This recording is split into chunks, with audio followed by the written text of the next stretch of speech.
பாமகவுக்கு எதிராக பேசணும் வாங்கன்னா வாடகைக்கு விடுறதுக்காக வாங்கின காசுக்கு மேல கூவுறதுக்கு ஓடோடி போற மனோஜை ஒரு சேனல் வச்சு சம்பவம் பண்ணி அனுப்பிச்சிருக்கிறாங்க. அதை குறித்து தான் விரிவாக விவரிக்கின்றோம் இன்றைய காணொலியில். பேரன்புக்குரிய தொப்பு கொடுத்த உறவுகளுக்கு வணக்கம். நான் உங்க வைரமுத்து கார்த்தி. பார்த்து கொண்டு இருக்கக்கூடிய பார்வையாளர்கள் சேனலை சப்ஸ்கிரைப் செய்தும் பெல்லைக்கான கிளிக் செய்தும் ஆதரத்தல்படி கேட்டுக்கிறோம். வாடகை வாயல்லே இப்ப ரொம்ப ட்ரெண்டிங்ல இருக்கக்கூடிய வாடகை வாயன் யாருன்னா நம்ம மனோஜ் தான். காரணம் என்னன்னா அவரு ஒன்னொன்னுத்துக்கு ஒரு டேரிஃப் ஃபிக்ஸ் பண்ணிட்டார். கேள்விப்பட்டார். பாமகவை லேசா தாக்குற மாதிரி இருந்தா ஒரு ரேட்டாம், பாமகவை திட்டமா இருந்தா ஒரு ரேட்டாம், பாமக மேல பொய்ப்பழி போடுறதா இருந்தா ஒரு ரேட்டாம், பாமகவுக்கு இன்னும் எக்ஸ்ட்ரீம் லெவல்ல ஒரு ரேட்டுன்னு ஃபிக்ஸ் பண்ணி வச்சிருக்காரு. நான் எந்த ரேட்டும் 1000 ரூபாய்க்கு மேல தாண்டல. இவர் கூவுறதுக்கு அவ்வளவுதானே வச்சிருக்கிறாங்களாட்டிருக்கு. பேடிஎம்ல அதிகமான டிரான்சாக்ஷன் தர மனோஜ் அவர்கள் மசமா போய் ஒரு இடத்துல சிக்கி நல்லா வாங்கி கட்டிட்டு வந்திருக்கிறார். கலாட்டா செய்தி சேனலுடைய நெறியாளர் தேவேந்திரன் கிழின்னு கிழிச்சு மனோஜை வச்சு சம்பவம் பண்ணி துவைச்சு அனுப்பிச்சிருக்கிறாப்புல. மாவீரர் காடு வெட்டியார் அவர்கள் கடைசி நிமிடம் வரைக்கும் இன்னமும் சரி, இன்னமும் மாவீரர் காடு வெட்டியார் அவர்கள் நம்மோடு நம்மாக வாழ்ந்துட்டு தான் இருக்கிறார். பாட்டாளி மக்கள் கட்சியை உயிருக்கு மேலாக நேசித்த ஒரு நபர். ஆனா மனோஜ் பாமகவுக்கு சம்பந்தமே இல்லாத மனோஜ் மாவீரர் இறந்த பின்பாக மாவீரருடைய இறப்பின் மூலமாக ஆதாயம் தேடி அதுல காசு பண்ண துடிக்கின்ற மனோஜ் போகின்ற இடத்துல எல்லாம் பாட்டாளி மக்கள் கட்சியை பத்தி கூவி அதை காசாக்கிட்டு இருக்கிறாப்புல. இதை குறித்து அந்த நெறியாளர், ஏங்க உங்க மாமனாரு வாழ்நாளுடைய கடைசி தருவாய் வரைக்கும் பாட்டாளி மக்கள் கட்சியில தான் பயணிச்சிருந்தார். அவர் மருத்துவர் ஐயா அவர்கள் பக்கத்திலையும் அன்புமணி ராமதாஸ் அவர்கள் பக்கத்திலையும் தான் நின்றார். அவர் வாழ்நாளில் ஒரு தடவை கூட அவர்களை குற்றம் சாட்டியதே கிடையாது. ஆனால் நீங்க இப்ப குற்றம் சாட்டுறீங்களா, இது எந்த அடிப்படையில, இதுல எப்படி நீங்க மாவீரரை துணைக்கு அழைச்சுக்கிறீங்கன்னு நச்சுன்னு ஒரு கேள்வி கேட்டாப்புல. உண்மைதானே? உண்மை தானே? மாவீரர் காடு வெட்டியார் அவர்கள் உயிருக்கு மேலாக பன்மடங்கு நேசித்த ஒரு மாபெரும் தலைவரை அவர் கனவில் கூட நினைக்காத செயலையெல்லாம் அவருடைய பெயரை பயன்படுத்தியே இந்த மனோஜ் செஞ்சுட்டு வர்றத யாரால ஏத்துக்க முடியும்? யார் ஒத்துப்பா? அதற்கு அடுத்து நீங்க யாருக்கு ஆதரவு தர போறீங்க? பாட்டாளி மக்கள் கட்சி வன்னியர்களுக்கு நல்லது செய்யலன்னு சொல்றீங்க. சரி, அப்ப நீங்க வன்னியர்களுக்கு நல்லது செய்யற, வன்னியர்களுக்கு இடஒதுக்கீடு தரக்கூடிய கட்சிக்கு ஆதரவு தரணும். அப்படி எந்த ஒரு கட்சி இருக்கு? இல்லைன்னா நீங்க தனிச்சு, சிரிப்பா வருதா, சிரிப்பா அடைச்சிக்கிங்க, நீங்க தனிச்சு களமிறங்க போறீங்களா அப்படின்னு கேள்வி கேட்கிறார்.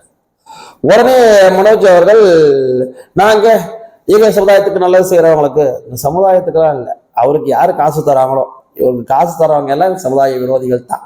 வன்னியர்களுக்கு இடஒதுக்கீடு தராத, சாதிவாரி கணக்கெடுப்பு நடத்தாத கூட்டம் தான் இவருக்கு சில்லறையை அள்ளி வீசிட்டு இருக்கு. அந்த சில்லறை கீழே தூணா செதறனா சத்தம் போடலாம், அது மாதிரி சத்தம் போட்டு இருக்கிறாரு. அவர்களுக்கு ஆதரவு தருவோம்னு சொல்றாங்க. இது எந்த விதத்துல யார் ஏத்துக்கக்கூடிய வாதம்? நீங்களே சொல்லுங்க. நீ எப்படி அதாவது திமுகவுக்கு தான் கோவ போற, திமுக தான் இந்த சமுதாயமே வாழக்கூடாதுன்னு நினைக்குது, வன்னியர்களுக்கு இடஒதுக்கீடு தரல, வன்னியர்களுக்கு சாதிவாரி கணக்கெடுப்பு நடத்தல, நீ போய் திமுக போய் கேளு, ஏயா கொடுக்கலாம், ஏயா இது மாதிரிலாம் பண்றேன்னு. மாவீரர் காடு வெட்டியார் அவர்கள் இருந்தா இந்த மாதிரியான விஷயங்கள்லாம் விட்டுருப்பாரா? வன்னியர் இடஒதுக்கீடு போராட்டத்துக்கு பின்பாக மு.க. ஸ்டாலின் அவர்கள் ஒவ்வொரு இடத்துலையும் பிரச்சாரம் பண்றதா இருந்தா பார்த்துதான் பேசணும்.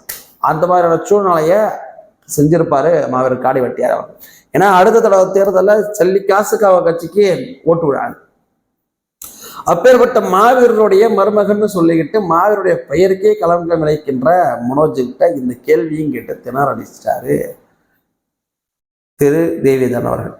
அது மட்டும் இல்லாம வன்னியர்கள்லாம் உங்க பின்னாடி இருக்கிறாங்கன்னு சொல்றீங்க, வன்னியர்கள்லாம் உங்களுக்கு ஆதரவு தராங்கன்னு சொல்றீங்க, நீங்க ஒரு பெரிய கூட்டத்தை கூட்ட வேண்டியதானே கேட்டதுக்கு பாவம் புள்ள, யாரையும் நான் நம்பலங்க, யாரையும் பின்னாடி வரலங்கன்னு ஒத்துக்கிட்டாப்புல. இப்படிப்பட்ட மனோஜ் ஒரு 4 கேள்வி கேட்டா அதை சமாளிக்க கூட முடியல. ஏன்னா சமாளிக்க முடியாது. ஏன்னா நீ சொல்றது அத்தனையும் பொய் அண்ட புழுகு. அப்படிப்பட்ட மனோஜ் மருத்துவர் ஐயா அவர்களை பற்றியும் மருத்துவர் அண்ணன் அன்புமணி ராமதாஸ் அவர்களை பற்றியும் பேசுறத மாவீரருடைய ஆன்மா ஏத்துக்குமா, ஒத்துக்குமா? மாவீரர் அவர்கள் உயிரோடு இருக்கின்ற காலம் வரை, இந்த மண்ணில் வாழ்ந்த காலம் கடைசி நொடி வரை இவர்களை எல்லாம் அடையாளப்படுத்தாமலே வைத்திருந்தாரு. அதற்கான காரணம் என்ன என்பது இப்போ எல்லாருக்கும் தெரியும்னு நினைக்கிறேன். மாவீரர் அவர்கள் யாரை எந்த இடத்தில் வைக்க வேண்டும் என்பதுல ரொம்பவே கவனமா இருந்தார். மாவீரர் இவர் உறவினர் எங்க மாமனாரு, எங்க மாமா, என்னுடைய தாய் மாமா, எனக்கு இல்லாத உரிமையா அப்படின்னு கேட்கிறார். இது எந்த விதத்துல சரி, எந்த விதத்துல ஏத்துக்க முடியும்? மாவீரர் இருக்கின்ற காலத்துல மாவீரர் பாட்டாளி மக்கள் கட்சிக்கு எதிராக பேசியிருந்த பின்பாக நீ பேசினா கூட ஏத்துக்கலாம். ஆனால் மாவீரர் அவர்கள் கனவுல கூட அப்படி ஒரு காரியத்தை நினைக்காத ஒரு பெரும் மேதகு, எல்லாராலும் மதிக்கக்கூடிய பெருமைக்குரிய நபர். மாவீரர் அவர்கள் உயிரோடு இருக்கின்ற போது நீ இப்படியாக ஒரு வார்த்தையை பேசி இருந்தா உன்னுடைய நிலைமை என்ன இருந்திருக்கும்? நீ மாவீரனுடைய உறவுன்னு சொல்லிக்கிற, ஆனால் மாவீரருக்கு 3.5 கோடி வன்னியர்களும் உறவத்தான். 3.5 கோடி வன்னியர்களும் உறவத்தான். எத்தனையோ வன்னியர்களை உயர்த்தி விட்ட மாவீரர், எத்தனையோ வன்னியர்களை அடையாளப்படுத்திய மாவீரர், எத்தனையோ வன்னியர்களுக்கு வாழ்க்கை கொடுத்த மாவீரர், ஒன்றை மட்டும் ஏன் அடையாளப்படுத்தவே இல்லை? சொந்த தங்கச்சி பையன் தானே, சொந்த தங்கச்சி பையன் தானே. அவர் இறந்த பின்பாகத்தான் பொண்ணை கட்டுறீங்க, அதனால மருமகன்னு சொல்லிக்க முடியாது. இப்ப நீங்க சொல்லிக்கலாம், நாங்க மாவீரரோடு ஒப்பிடும்போது மருமகன்னு சொல்ல முடியாது. சொந்த தங்கச்சி பையன் தானே, ஏன் உங்களை அடையாளப்படுத்தல? மாவீரர் அவர்கள் உங்களுடைய நடவடிக்கையை கவனித்து நீங்கள் இப்படித்தான் இருக்கிறீர்கள் என்பதை அறிந்து உன்னை எப்படி வைக்கணுமோ அந்த இடத்துல வச்சிருக்கிறார். இப்படியெல்லாம் ஒவ்வொரு இடத்துலையும் போய் அசிங்கப்படுறதுக்கு, ஒவ்வொரு இடத்துலையும் போய் மாட்டிக்கிறதுக்கு நீ ஒழுங்கா அமைதியா இருந்துட்டு போயிருக்கலாம். இல்லை பாட்டாளி மக்கள் கட்சியுடைய நிறுவனர் மருத்துவர் ஐயா அவர்களை சந்திச்சு ஏதாவது உதவி கேட்டிருந்தா அப்பயே செஞ்சிருப்பாரு. ஆனா நீ இப்ப என்னென்ன வேலையெல்லாம் செய்யற, நீ உனக்கு மாவீரருடைய ஆத்மா புத்தி தரட்டும். நன்றி.